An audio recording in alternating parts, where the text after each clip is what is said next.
Magandang umaga po sa lahat ng mga pansyir, sa mga katoto po nating nagsusubaybay sa ating mga vlog.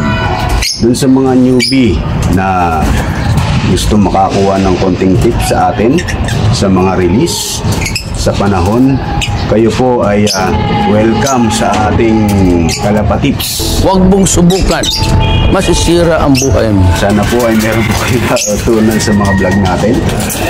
Ngayon po ay ang training po natin ngayon sa lugar po ng Tarlac, Concepcion, Tarlac ang halis natin ngayon. Ang ibon po ay pinakawalan sa oras na alas 6:30 o 6:30 ng umaga. Maganda po ang panahon ngayon. Malinaw, mainit. Nakita niyo, pinapawisan ng inyong lingkod. Mainit po talaga ngayon. Napakaganda ngayon ng panahon. Dahil maganda ang panahon ngayon, mga katoto, napakagandang laban to. Sigurado ako magkakatarantahan to dahil maaga dating ng ibon ito. Sobrang linaw po. Alam niyo po yung vision ng ibon, nasa 200 kilometers po ang aabot niya, no? Ganun katindi yung larga vista ng mga mata nito.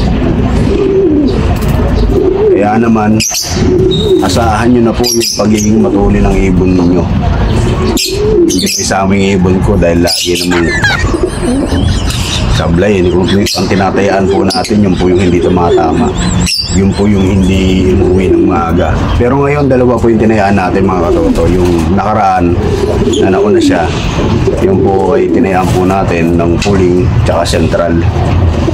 Hindi ko lang alam kung tayo po talaga ang papalarin ngayon. Pero may pauwi na po tayo. Ayan na po. Silipin po natin yung ibon natin at ikaklak po natin yan.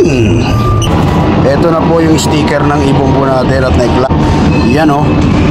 1,000 plus na lang po ang speed. Sayang at talo na naman. Sabi ko na sa inyo, maaga pauwian ang ating kumparing Awi, no? Nagpauwi na mas maaga, hindi niya expected na ganun kaaga yung ibon niya. Ang problema, hindi niya agad nahuli. Sayang. Sabi niya mag-i-speed pa sana yan ng 1,2. Siguro mga 1,900 na lang yung speed kasi hindi niya agad nahuli. Gumalaw siya eh. Ayun, mabigat eh. Kapag masyado natataranta po tayo, pagka ang ibon po ay nabulabog, magdadagdag pa po ng oras yan para siya muli. Yan yung problema natin kapag malapitan. Maliban na lang kung ang ibon mo sinanay mo sa sa pagiging mamo sa'yo, lamang na lamang ka ron kahit hindi na pumasok yun sa loob ng rad, mahuhuli mo na siya. Kaya lang iba po yung system niya eh, no? Kaya mas mainam na paamuhin yung maigi yung mga ibon ninyo para hindi po tayo mahirapan na mag-clock, no? Para pagdating pa lang may clock na po natin. Bagamat nag-aantay pa rin po tayo ng ating 5 pang ibon, ayan na po, may dumating na po sa bubong natin. Lubar uli. Yun o. Pumasok na. Clock natin yan. Ito po yung sticker ng ibon natin, mga katoto. Ang problema nga lang po, invalid siya. Hindi ko alam kung bakit. Twice na natin siyang pinak pero invalid pa rin. Nag-red siya. Baka malamang mali yung type, mali yung encode o kaya hindi pa na-encode. Yung ating pauwi, yung ating grisel na inaantay hanggang sa ngayon ay wala pa po. Ganun talaga yon, lagi yung panghuli. Banuldok yun. Pauwi natin tong dalawa na to. Ayan o. Tapos yun, si Dagol. Yun si Dagol, yung nasa gitna. Gusto, yung dalawa na to. Yung isa na yun, lumipad doon. Yun yung orange ng singsing, yun ang pandin natin. Ang problema, late na rin, 1,000 plus na lang din. Pero okay lang yan, maganda naman uwi. Masyado na silang uhaw, no? Pansin nyo, uhaw. Yung naka-Texas style yan, no? Yan, yung mga nakalabas ang backpack. Yan yung mga bagong pa, yan po yung mga hinagis po natin, no? Itong isa. Sobrang nauhaw niya, no? Pero hindi muna natin yan painimin, mga katoto. Papakainin muna natin yan sila. Kagaya ng ginagawa dun sa truck. Pinapakain muna sila bago pinapainom. Lagi pong ganun ang gagawin ninyo, no? May laman muna ng content dyan. Pero ang ibibigay mo dyan, mga katoto, soft food. Lagyan natin yan. Yan na po, nilagyan na po natin.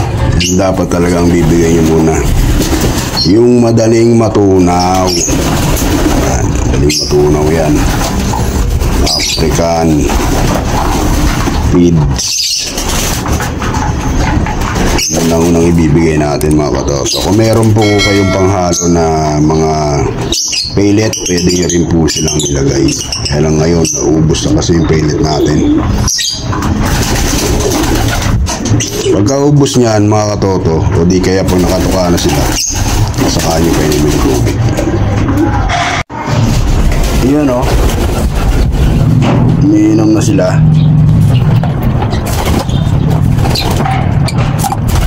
Mga katoto, nagpauwi naman po tayo. Nag-clock naman po tayo ng maaga, pero mas marami yung nagpauwi na mas maaga. Napakaganda ng pauwi. Napakaganda ng panahon. Kaya lang, hindi na naman natin nakuha. Panalo. Tayo po ay nagbayad na naman ng tuition fee. No, iniipon lang po natin yan, mga katoto. Isang araw, malay mo. No? Sa haba kasi ng pila na yan, hindi tayo yung nasa unahan eh. Dito pa tayo sa likuran. Hayaan nyo lang muna sila mauna. Ganun talaga daw ang bigay. Nagpapahuli. Parang lagi na akong huli.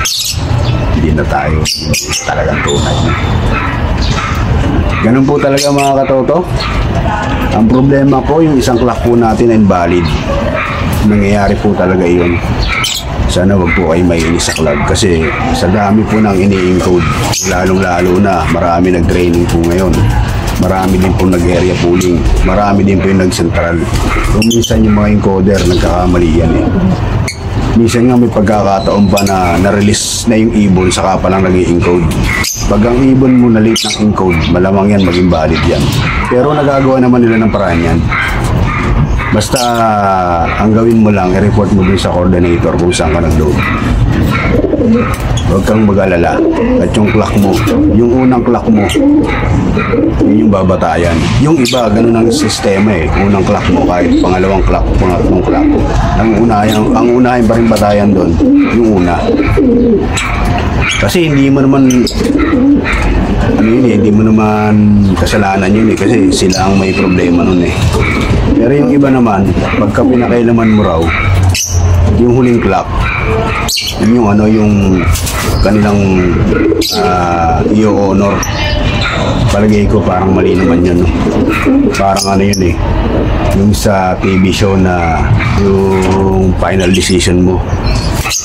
Hindi dapat ganon. Dapat kung tama naman yung sticker number at yung pagkaka-text, yung format, hindi error yun ng player eh. Ang may problema doon, yung encoder. Sana lang na makarating dun sa ibang club. Kasi hindi naman namin gusto na magkamali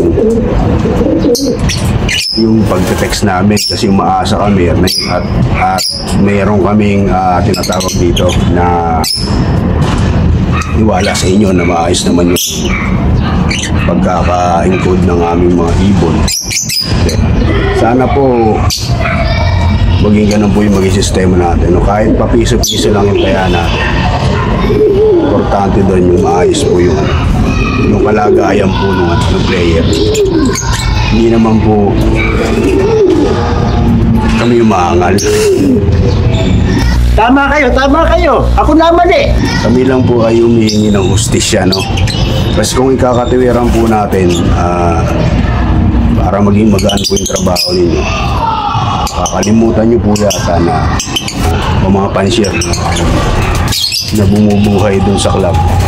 Dapat kami po yung boss. Ano raw? Eh, yun lang naman po kung papayagan nyo. Eh, ako naman po ay nagpapaalala. Siyempre, boss pa rin natin yung mga yan. Pwede na! Ganun na lang po mga katoto, hanggang sa muli.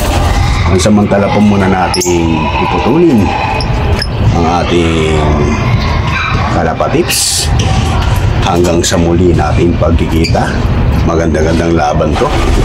Dahil tuloy na ang 6 na motor, no, sa ating fan race.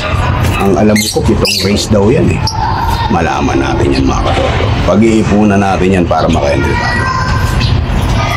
Mabuhay po kayo mga katoto. Peace.